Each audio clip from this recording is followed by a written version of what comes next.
آج کل پاکستان اور انڈیا کے چوک چوراہے پر بھیک مانگنے والے اور شادی بیاہ اور سرکس میں ناچنے والے خواجہ سراہوں کی ایک شاندار ماضی بھی رہی ہے، جس میں یہ بادشاہوں کے مشیر خاص سے لے کر سپاہی سالار اور وزیر اعظم تک رہے ہیں۔ ہندوستان میں ایسا دور بھی رہا ہے جب خواجہ سرا ہی مملکت کے سفید و سیاہ کے مالک تھے۔ ویڈیو کو آخر تک دیکھیے اور چینل کو سبسکرائب کریں۔ اس ویڈیو میں ہندوستان میں تیسری جنس کو خواجہ سرا کیوں کہا جاتا ہے، خواجہ سراؤں کی تاریخ، مغل دور حکومت میں ان کا کردار، خواجہ سراہوں کی خفیہ زبان کی ابتدا کیسے ہوئی، خواجہ سراہوں کے مشہور تہوار اور موجودہ دور میں ان کی حالت زار کی وجوہات کا تفصیلی ذکر ہے۔ لفظ خواجہ کا مطلب ہے آفیسر اور سرائے کا مطلب ہے رہنے کی جگہ۔ مغلیہ دور میں بادشاہوں نے اپنے درباروں میں اپنی بیویوں کے رہنے کی جگہ پر اس کمیونٹی کو ملازمت دی اور ان کو سرا کا آفیسر یعنی خواجہ سرا کہا جانے لگا۔ ان کا مغلیہ دور میں کام زنان خانے اور مردان خانے کے درمیان پیغام رسانی ہوتا تھا۔ ہندوستان میں ان کے دیگر ناموں میں ہجڑا، خسرا، مورت، مہنشا شامل ہے۔ یہ مغل بادشاہوں کے پیغام ان کے خواتین تک پہنچانے کے ساتھ ساتھ خواتین کو دربار میں ہونے والے واقعات بھی سناتے تھے اور یوں آہستہ آہستہ ملکہ اور شہزادیوں کے قریب ہو گئے اور وقت کے ساتھ ساتھ ان کے رازدان بھی ہو گئے۔ یہ دربار کے حوالے سے ملکہ اور شہزادیوں کو مشورے دینے لگے جو بادشاہ تک پہنچ جاتے اور ان پر فیصلے بھی ہوتے تھے۔ اس طرح خواجہ سرا بالواسطہ بادشاہوں کے فیصلہ سازی میں بھی شامل رہے۔ وقت کے ساتھ ساتھ یہ بادشاہوں کو بھی معلومات پہنچاتے رہے۔ یوں مغلیہ دور میں خواجہ سرا حرم کے تمام سرگرمیوں پر نظر رکھتے تھے اور اس کے اطلاعات بادشاہ وقت کو پہنچاتے تھے۔ ان کا دربار میں کافی اثر ہوتا تھا۔ اکثر امراء بادشاہ وقت کی خوشنودی کے لیے بھی انہیں استعمال کرتے تھے۔ مغلیہ دور میں محمد شاہ رنگیلا کے عہد میں خواجہ سراہوں کو ایک خاص حیثیت حاصل ہوئی۔ فرہنگ آصفیہ میں اس کا ذکر یوں ہے: ہندوستان میں محمد شاہ رنگیلے کے وقت سے اس فرقے نے رونق پکڑی کیونکہ بادشاہ مذکور نے محلوں میں آنے جانے کے واسطے خواجہ سراہوں کو مقرر فرما کر ناظر اور خواجہ کے لقب سے ملقب کیا۔ اس دور میں جب خواجہ سراہوں نے دیکھا کہ وہ بادشاہ کے قریب ہو رہے ہیں تو ان نے مزید قربت کے لیے بادشاہ کی خوشنودی کے لیے ناچنا بھی شروع کر دیا، کیونکہ محمد شاہ کو راگ رنگ سے بہت شوق تھا۔ یوں خواجہ سراہوں نے پیغام رسانی اور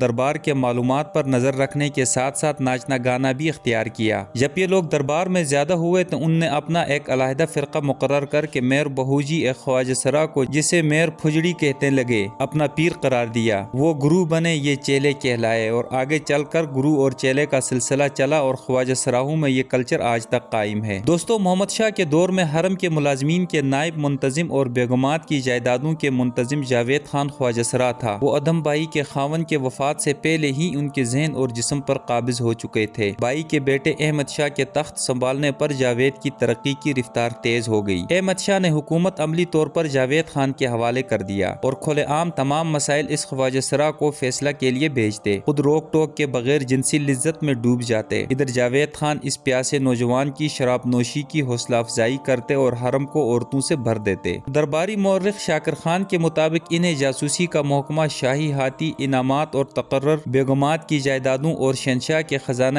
خاص کا بھی نگران بنا دیا گیا۔ انہیں 7 ہزاری منصب اور نواب بہادر شہنشاہ کے نائب کے خطاب کے ساتھ پالکی سے بھی نوازا گیا۔ دوستو، اسی طرح برصغیر کے خواجہ سراؤں میں دوسرا بڑا نام ملک کافور تھا، جو علاؤالدین خلجی دور حکومت میں سپاہی سالار کے عہدے تک پہنچا تھا۔ ہندوستان میں مغل دور کے خاتمے کے ساتھ ہی خواجہ سرا بھی حرم اور دربار کی عیاشیوں سے محروم ہو گئے، مگر محمد شاہ رنگیلا کے دور میں شروع ہونے والی گرو چیلا کلچر اور ڈانس اور مجرا خواجہ سراؤں کے ساتھ آج تک قائم ہے۔ خواجہ سراؤں میں چیلا بننے کی رسم کو چٹائی کہا جاتا ہے۔ چٹائی رسم میں ایک خواجہ سرا دوسرے خواجہ سرا کو باقاعدہ طور پر آفیشلی اپنا گرو تسلیم کرتے ہیں۔ گرو تسلیم کرنے کا مقصد اپنا ایک سرپرست منتخب کرنا ہے جو ہر قدم پر سربراہی کرے اور ان کا خیال رکھے، اس طرح جیسے ماں باپ اپنی اولاد کی سرپرستی کرتے ہیں۔ یہ رسم خواجہ سرا کلچر میں عقیقے کی طرح ہے۔ اس رسم کو اسی طرح منایا جاتا ہے جیسے معاشرے کے باقی لوگ شادی کی تقریبات مناتے ہیں۔ چیلے کے لیے خاص دلہن کا جیسا دوپٹہ بنایا جاتا ہے، اس پر گوٹا لگا ہوتا ہے۔ مغل دور حکومت کے بعد جب خواجہ سرا معاشرے میں غیر محفوظ ہوئے تو ان نے آپس میں کوڈ ورڈز میں بات کرنی شروع کی۔ یہی کوڈ ورڈز آہستہ آہستہ ان کی زبان بن گئی۔ خواجہ سراہوں کی زبان کو سیگی ناگی کہتے ہیں۔ یہ دنیا کی واحد زبان ہے جو خوف کی وجہ سے وجود میں آئی۔ یہ زبان کیسی بولی جاتی ہے، اس کو سمجھنے کے لیے ایک جملہ میں آپ لوگوں کے لیے بولتا ہوں، جیسے: فل کچی تھی، سب بیلگان موجود تھے، بس ہم فوراً گوگل ہو گئے، مجھے ڈانکور خانے پسند نہیں۔ اس کا مطلب ہے کہ ماحول خراب تھا، سب بدماش بیٹھے تھے اور ہم رفو چکر ہو گئے، مجھے پولیس تھانہ پسند نہیں۔ اب جب بھی خواجہ سرا آپس میں ملتے ہیں تو وہ اسی زبان میں بات کرتے ہیں۔ دوستو، دوستوں مشرقی معاشروں میں بالخصوص پاکستان میں اس کو ایک ٹیبو کے طور پر دیکھا جاتا ہے۔ خواجہ سراؤں پر ہم نے اپنی معاشرت کے تمام دروازے مضبوطی سے بند کر رکھے ہیں، خواہ وہ تعلیم کا شعبہ ہو یا روزگار کا۔ معاشرے میں شناخت کے بحران تک سے دوچار یہ جنس ہمارے محدود کیے ہوئے آپشنز پر زندگی گزارنے پر مجبور ہیں، جن کو فلٹر آؤٹ کرنے کے بعد ماں سوائے گداگری اور جسم فروشی کے کچھ نہیں بچتا۔ خواجہ سراؤں میں بھی مختلف قسمیں ہوتی ہیں۔ پاکستان کے صوبہ سندھ میں خواجہ سراؤں کی باقاعدہ ڈیرے موجود ہیں۔ ان ڈیروں کو سندھی زبان میں مڑھی کہا جاتا ہے، جہاں سندھ کے خواجہ سراؤں کے سب سے اہم گروہ رہائش پذیر ہیں۔ سندھ میں خواجہ سراؤں کی 3 قسمیں موجود ہیں، جن میں اولا کھڑے فقیروں کا دعویٰ ہے کہ وہ پیدائشی طور پر جنسی صلاحیتوں سے محروم ہوتے ہیں۔ وہ خوشی کے موقع پر نذرانے وصول کر کے آپس میں بانٹ کر گزارا کرتے ہیں۔ ان کا عموماً اٹھنا بیٹھنا معزز گھرانوں میں ہوتا ہے۔ دوسری قسم ہے ملائی کھدڑے۔ یہ اکثر نشے کے عادی ہوتے ہیں اور روزمرہ کے اخراجات کے لیے میلوں میں موجود تھیٹر یا ہوٹل میں رقص کرتے ہیں۔ ان میں اکثر جنس کارکن بھی ہوتے ہیں، یہ خیرات نہیں مانگتے۔ تیسری قسم ناچور ہے۔ یہ تقریباً 10 سال کی عمر سے ہی شادیوں اور مزارات میں ناچنے اور گانے والی منڈیوں میں شامل ہو جاتے ہیں۔ عمر ڈھلنے کے ساتھ ساتھ ان کا ناچنا گانا تقریباً کم پڑ جاتا ہے، پھر یہ کوئی موسیقی کا آلہ بجانا سیکھتے ہیں اور اپنی باقی کی زندگی اسی سے کام چلاتے ہیں۔